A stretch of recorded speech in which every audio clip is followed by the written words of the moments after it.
Guys, the Dial of Destiny, I was so happy when I was sitting... I'm shitting you. That's not true. Turns out I was wrong, everyone. The sad truth of the matter is I watched that film with a grimace on my face pretty much the entire time. I was basically this. And I really didn't want to, guys. I mean, clearly, you watched the previous video that the hopeful, Kyle from a year or two ago that was talking about what could be from this film. It could be exciting, I put my faith in James Mangold, who I think is gonna pull off a really great movie. You fucked up! I was so optimistic, guys. I was hopeful that the film would bring back the grit of the character, continue to make him a hero, right, as he is supposed to be. That's why we love him. And to show that he'll kill people when he wants to. He'll kill someone who gets in his way, no problem. Crystal Skull, this one, diminishing kills that Indy does. They neuter him. They neuter Indiana Jones in this film, and it pissed me off. Do you remember how Indy would react to insect and spider encounters, casually and unflinchingly brushing them off? There's no cookies! It's alright, I got it. Well, Ford and the filmmakers have clearly forgotten because now he behaves with the panic of Willie Scott. Get him off! Get him off! The movie doesn't even have grotesque deaths for the antagonists at the end. That's one of the staples of this franchise, is that there's a horror element to them. And you will see faces melting. You will see a Nazi's head blow up. You'll see someone rapidly age and become fucking dust. I mean, there's none of that, all right? One question I have, why is the text to the promotional campaign, the title of this movie in posters and in the publicity, is not even the same design as the other Indiana Jones films? Why did they almost inverted the colors? What are they doing? What the hell? Why did they do this? When Indiana Jones is wearing the famous wardrobe, the hat, the jacket, etc., it looks like someone who's wearing their dad's clothes. And I get probably why the reason that is. They may have kept the same measurements and the same jacket and all that stuff, but what happens when we get older is that our bone density diminishes over time. How do you know? I feel it in my bones. That's an easy fix, guys. Just resize it. Dial of Destiny is taking a few of the beats from Crusade and mimicking them. Both films open with a action sequence on a train that is also a flashback. They're both prologues. Another similarity with Crusade is Dial of Destiny has a contentious relationship with a family member, right? It's a goddaughter, it's a loose connection, sort of, not related. But it's a co-star, which, Phoebe Waller-Bridge as Helena, emphasis on the hell, is intolerable. The actress, I'm sure she's a nice woman. That's why maybe she got the role. Another reason is she probably got the role because of Kathleen Kennedy's seemingly female supremacy agenda and her proxy fulfillment on screen. She seems to picture herself as a brown-haired British woman who likes to supersede all the men. Fantasy fulfillment, you would call it? Yeah, I hate that character. I hate Helena, and she is obnoxious. She's arrogant. How did you end up like this? I mean, resourceful, daring, beautiful, self-sufficient! That is not confidence, okay? To say how great you are, to say how beautiful, yada, yada, yada, and put down other people, which she does. She puts down Indiana Jones numerous times. I hate this character. She brings down the movie so much. If she wasn't in it, okay, and they brought back Short Round, brought Sala along, this film could have been really good. Okay? I don't have a big, huge issue with the storyline. The one issue I have with the storyline is that the strength of the Indiana Jones films is when they explore and have a narrative regarding an artifact or something in Christian history, essentially. Both the Ark of the Covenant and the Holy Grail, those are the best films. Whenever they've deviated, to something else in another culture or in history, mythology, etc., it has always been lesser. I mean, the worst storyline is Crystal Skull. You can't take something that is science fiction and implant it in an Indiana Jones film because it's an entirely different tone. That's one of the reasons that film didn't work. But someone they could have brought back, Shia LaBeouf, Mutt Williams, okay. I don't have a problem with that character. It's the storyline and part of Steven Spielberg's direction that is off. I mean, the fact that he was semi-reluctant to make the film, it's shown in the making of featurettes. I said, what? He said, ever hear of string theory about different dimensions? I said, yeah. He said, okay, these are interdimensional beings. They're not extraterrestrials, they're interdimensional. So I said, fine. When filmmakers choose to kill off one of the main characters off screen, that is never a good thing, okay? I thought of an example to the exception. They kill Meg Ryan's character off in Top Gun Maverick. Here's the difference. She wasn't a main character. She was a small tertiary supporting character, okay? Mutt Williams was a lead character and the son of Indiana Jones. And they kill him off screen. Not a great plan. It would have been perfectly acceptable if the storyline was about Indy gaining his son back using the Antikythera time travel device. That would have been fine. In fact, it would have been in the same intention as bringing the family together. I mean, that's what they kind of do, only Helena shits the bed, essentially. She ruins the whole vibe. On my side was human fecal matter. They use CGI in this film to a degree that is frustrating.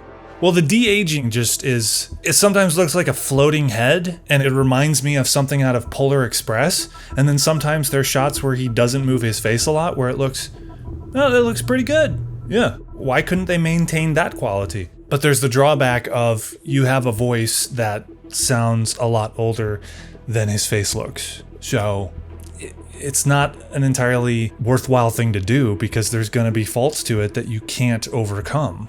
I wonder if they had more time, would they have been able to make it look better? Maybe, but you know, with studios, they don't care about time. They care about release dates. I think the reason that they use CGI so much these days is not because of the inability to do practical set pieces. It's laziness. The efforts and requirements that Nolan gives for his films, George Miller with Mad Max, Tom Cruise with Mission Impossible. He does these action set pieces in real live environments out in the world, not in front of a fucking green screen. And I'm pissed. Is it? Practical stunts are still possible because Tom Cruise has proven this. It's just that when you do things practical, you have to work hard at it. Nothing is impossible! You have all the fucking money in the world. It's Disney. What does this cost? What did the Dial of Destiny cost? Like $300 million? Look what it gave you guys. Look what it got. It's bombing at the box office. Great. You could have had a marketing tool where you showed that, oh, we're doing things for real. We're bringing it back old school. Doing it the right way. None of that. I have a theory that Spielberg didn't make this film for a reason. He knew he didn't want, he'll put his name on it, for some dough as an executive producer, but he doesn't get the blame, right? Some people might ask, how could you say that about Spielberg? He's a legend. No, his work is legendary. The movies become legend. Spielberg hasn't made a film that was great since Minority Report and Catch Me If You Can, in my opinion. I haven't seen people point this out, but there is a cameo in Dial of Destiny. You probably don't know his name. He's the impressionist and semi-lookalike of Harrison Ford. His name is Anthony Gruber. He played young Harrison Ford in The Age of Adeline. Not a great film, but that section of the movie is fascinating because they cast somebody that didn't de-age Harrison Ford, yada yada, all that shit. Then the question becomes, why didn't they use Gruber for the flashbacks on the train? They cast River Phoenix in Crusade to play young Indy. But I could also see a downside to casting Gruber, which is that he's more of an impressionist. He doesn't exude naturally the charisma that Harrison Ford has. I get that, okay, but it's a lot better option than what they did with Solo. But then there's a part of me that thinks, Yeah, I'm glad they didn't do that, because they would have probably fucked it up anyway. Even if they did cast Anthony and Gruber as young Indiana Jones, they still would have had Phoebe Waller-Bridge playing Helena. Bridge might be a really nice woman and all that stuff, but she does not fit that role. She's supposed to be beautiful, and she's getting, flirted with by men and sleeping with guys. Let's just say her look reminds me a little bit of the Chicken Run characters. And I speak as someone who could naturally pull off the look of Count Olaf. I am your beloved Count Olaf. Okay, people say that I could play a villain. Your sharp chin. And the nose. Yes, okay. So I'm aware of that. As an actor, I wouldn't fit in certain roles, okay? Waller-Bridge does not fit in this role. Self-awareness is key. Even when Harrison Ford is in interviews for this film with Waller-Bridge, which is like, why is she sitting next to him? She doesn't have the history with these films to deserve to sit next to him. She's always appearing like third wheel. I met her in the street. She was mine for the price of a drink. Wow. Harrison Ford made a flirtatious joke. Oh, gross. Neo-feminism. No, I won't laugh. Oh, ew. I'm smart and beautiful. More than you. They needed to bring back Sala along for the adventure. They bring him in for a cameo that is so thankless, and there's no point to it. Why even bring him back? If not to, you need to make him a part of the adventure. He even says, Indy, I miss the desert. I miss the sea. When I wake up, I think about the possibility of an adventure with you again. Then Indy, written by other people that they don't write him correctly. Well, too bad, Sala. You're not going. Those days have come and gone.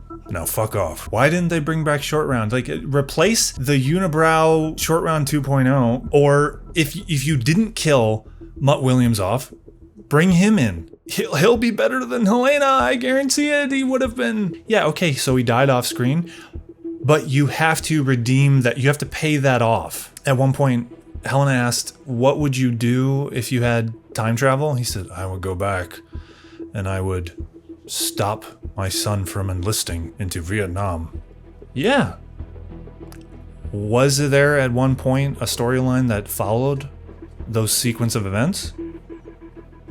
I would have rather have wanted to see that. The whole going back in time to the Siege of Syracuse, I didn't have a problem with it, actually. I thought it was kind of cool. And then soon after, he wants to stay because he admires history, and instead of observing it from the future after it's happened, he wants to be a part of it, okay?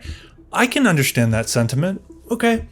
Yeah, I get it. All right. But then, just out of fucking nowhere, punches him in the face and takes away Indiana Jones' agency to decide for himself. That is a huge no-no. Only a villain should be doing that. Okay, and I consider her an antagonist, okay? Because she's off and on. She's similar to Mac in Crystal Skull. He's flipping all over the place. He's a good guy. He's a bad guy. I'm CIA. I'm double. I'm triple. I'm quadruple undercover. Indy, what are you doing? The true Indy would have killed that guy off the same as he did the swordsman. Man. Whew. The true Indy of the past would have punched Disney in the face for making this film. This is the thing that I think about.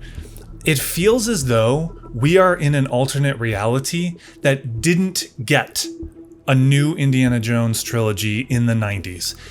I think that was the last attempt. That was the last chance that Spielberg, Lucas, Harrison Ford could have done that. It was in the 90s. When the 21st century came along, it was over. I feel like that was the last chance, both with technology, his age. I mean, the fact of the matter is, there is less of appeal to see Harrison Ford in that role when he's older. The appeal of that character is that he's young, vibrant, and going through these adventures. The vitality that young Harrison Ford has is part of what makes that character. This is the pitfalls. When he's older, they try to make him grizzled and more grumpier, and they have to adjust to the action sequences, and he's not going to be as versatile with the things that he can do. Then you don't make it. You don't make the movie then. I know Harrison Ford is well-intentioned and he wants to see the character progress. He has fun making the films, so he's trying to relive the great moments of his past without considering whether he should. You're so preoccupied with whether or not they could, they didn't stop to think if they should. I am disappointed, hugely disappointed. It's a tragedy to me what has happened with this franchise, and this is how Harrison Ford is going to go out with it. Kathleen Kennedy is the gravedigger and Medusa of these franchises. It's like she's secretly working for a cinematic cemetery. You know what I did after I watched this film? I revisited The Last Crusade. I just got goosebumps thinking about how great that film is and how wonderful it feels to watch the earlier films, the first 3 films, particularly the third, because that I think is the best film to me. I love that film. It'll never diminish in quality. That's the positive note I'll leave on. Those 3 films are still there, and we can tell our kids that Crystal Skull and Dial of Destiny never happened.